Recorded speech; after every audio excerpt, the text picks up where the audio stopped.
হরে কৃষ্ণ। জয় শিল প্রভুপাদ, জয় গুরুদেব মহারাজ, অনন্ত কোটি বৈষ্ণববৃন্দদের।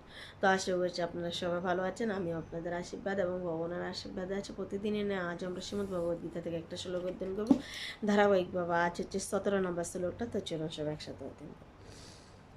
यतो आत्मारति एव यतो आत्मा तृप्त च मानव आत्मानि एव च सन्तुष्ट तस्य कार्यं न विद्यते। কিন্তু যে ব্যক্তি আত্মাতে প্রীত, আত্মাতে তৃপ্ত এবং আত্মাতে সন্তুষ্ট, তার কোনো কর্তব্য কর্ম নেই। ভগবান স্বয়ং অর্জুনকে বলছেন যে অর্জুন, যে সমস্ত ব্যক্তিগণ আত্মাতে, অর্থাৎ উনি জানেন যে মনুষ্য জীবনের মানে আমি কোনো দেহ নেই, আমি হচ্ছি আত্মা, এবং আত্মার স্বরূপ কি?